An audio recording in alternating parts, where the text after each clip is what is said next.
Welcome back, you hear Goldberg. Today I'll be talking about the delusional dreams and regrets of men.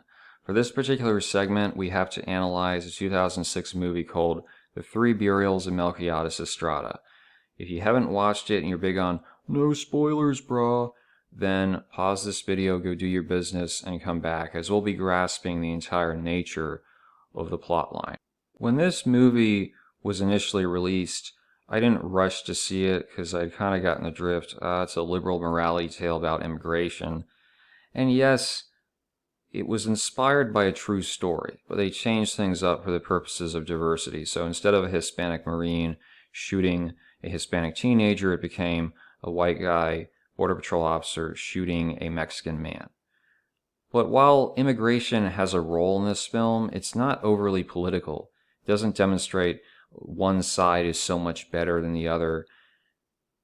At the same time, there's some very interesting themes I picked up on, and I'm not sure if the filmmakers meant it to be that way deliberately, but I certainly thought when we consider how many ideologies work, or worldviews, red pill, manosphere, conservative, liberal, there is typically this assumption that you have some control over your future and you know how it's going to turn out. And rarely do people present the possibility of what if this all does not function in the way that you believed, thought, or even built it towards. So the movie itself is staged in southern Texas, dusty, boring, people just trying to pass their lives by. Tommy Lee Jones is an aging ranch hand. He has no apparent kids, wife, familial connections. He's just there, alright, let me do this until the end. In his defense, of course, he does get to bang Melissa Leopard. She is the waitress at the local diner owned by her husband, who she also bangs, but he has ED, so he has to use the blue pill. Another guy who needs the blue pill is Dwight Yoakam, who she's sleeping with. He's the county sheriff. I just want to let things occur, collect my pension, don't ruffle feathers. He doesn't want the blue pill, though. He refuses to go that route. And they never make it clear whether Tommy Lee Jones himself needs the blue pill as he's sleeping with her. Maybe he's just still virile at that age. We're not entirely 100% certain. So at this point, we have Melquiades Estrada on the scene. He's an illegal immigrant, afraid of the Border Patrol, and he's come to the United States because he wants to make some money and then go back home to his family.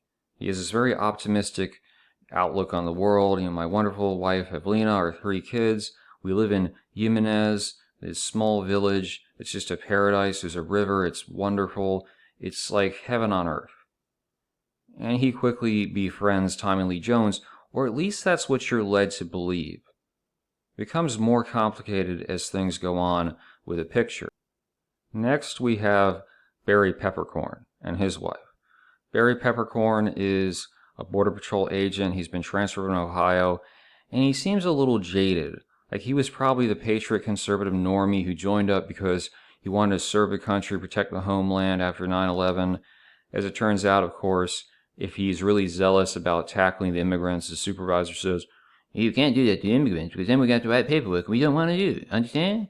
So he obviously has come to the realization this is a corrupt bureaucracy. It's not really doing its job because corporations need cheap labor. So he's almost given up. He has January Jones as a wife, but she's just a useless whatever.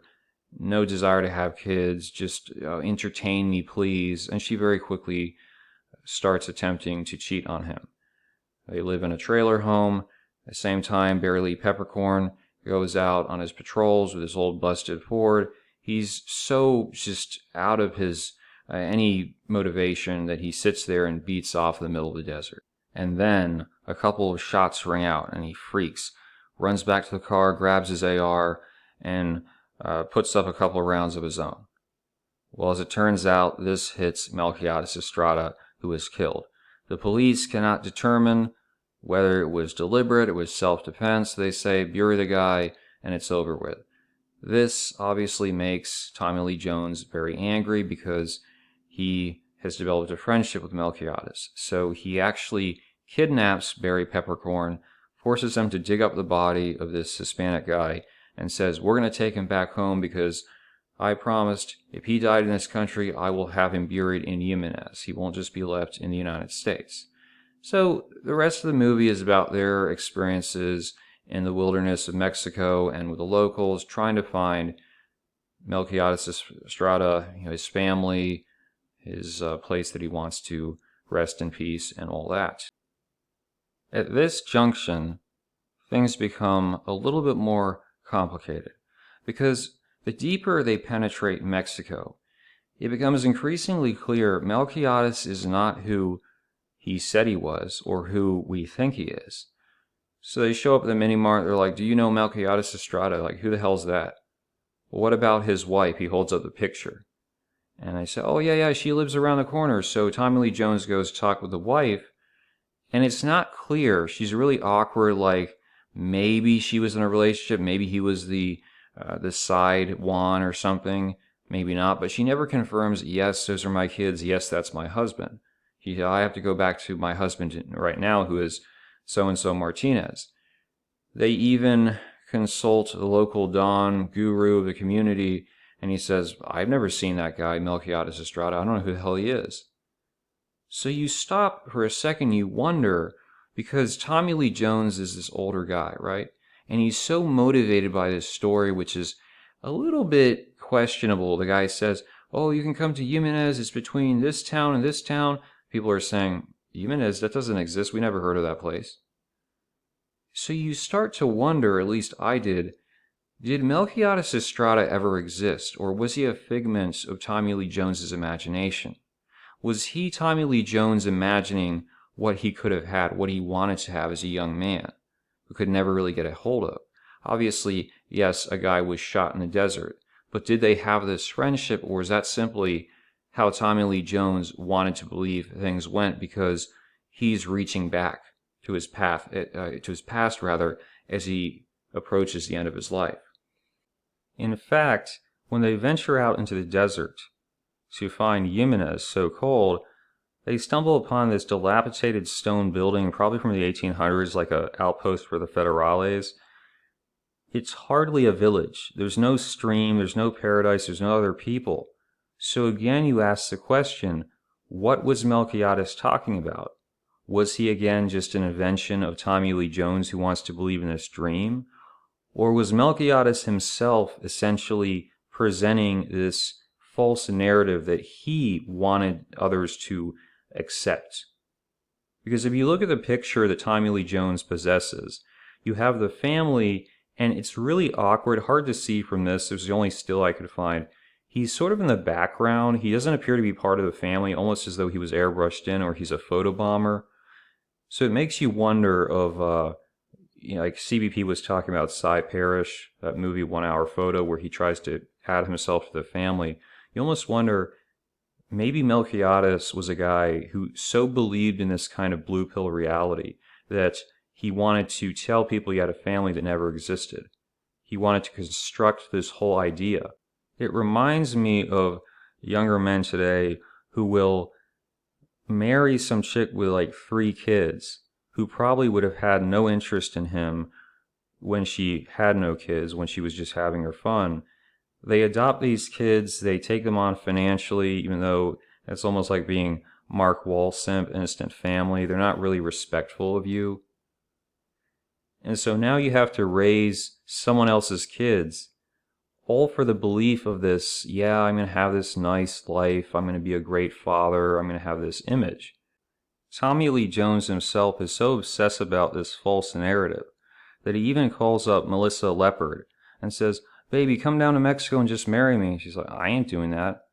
She's not willing to leave her husband, the financial security of the diner, even if she's screwing around behind his back, to follow this old guy's dream that he has one last shot at love.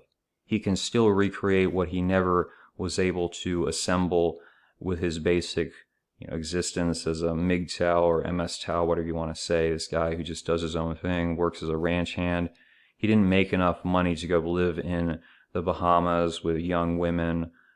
He wasn't able to attract someone for the long term, and now he's in his old age attempting to compensate in some major sense.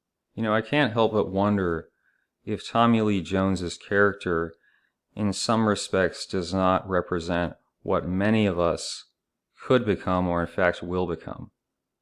Like, we have this concept, yeah, everything's going to work out as long as you save up your money or you believe in this, believe in that, but you could still become that old dude with all your individualism, all your, I didn't have to get married, I didn't do these things, which are smart in one sense, but you could end up this old guy trying to create in his head the idea that he can rescue his life from just dying alone. It gets a little bit sadder, of course, because as they begin their journey, they stumble on this old house where this blind man lives. And he says, yeah, my son used to bring me some supplies once a month, but he got cancer. He said, Dad, you got to come to the city. I can't do that. I can't move to the city. And so he's just pretty much stuck there. And when they're leaving, he says, man, can you do me a favor? Tommy Lee's like, yeah, anything you want. Can you please shoot me? He's like, well, we're not going to do that. That's not the right. He said, it's the right thing to do. Because here's this old guy. No family, really. No family that he's in contact with anymore. He doesn't have money. He's blind. So he is either going to starve to death, or he just wants someone to end it for him. I mean, it's really sad because in one sense, the old man is a reflection of what Tommy Lee Jones could become, some years, some decades down the line. A person who has no connections anymore. A person who truly is, entirely by himself. And so the question then becomes, do you want to follow the Tommy Lee Jones approach to life? You can say all you want about, I'm going to be a millionaire, I'm going to do this with crypto. Maybe you will be, and that's fine. But some of these guys are going to end up the low-income dudes who have to still work when they're old, and they might be the ones who say, shoot, I wish I'd done things differently. And they could potentially, at an older age, try to correct that. Now, whether it's actually going to work is up for debate. And almost to drive this point home, once they've fixed up the little, stone house or whatnot, Tommy Lee Jones just rides off and leaves Barry Peppercorn there. I can't help but wonder if the message in that is that it's better that you believe in this illusion. So Melquiades Estrada, it was the family that he may or may not have had. It was the paradise in the desert that didn't really exist, but you had to believe in it. And so Barry Pepper, who's pretty much losing his relationship, losing his faith in anything, the message is almost, you might as well believe in that blue pill world, because it'll give you some purpose, and maybe you'll end up lucky. Maybe you will actually have a family. Maybe you will have this great memory or legacy to turn to. Otherwise, you'll just be too jaded by the reality of the world around you, and you become, the guy who owns a diner. His wife screws on him. He has to use Viagra. Or you become Dwight Yoakam, who's just basically trying to retire, hates his life. Do you need to believe? Do you have to create myths to give yourself purpose, or you eventually grow insane over having to face the truth? So yeah, I mean, it's a harsh movie when you look at it that way, but it's also important. So let me know what you think, and if you've seen the movie, what your thoughts are.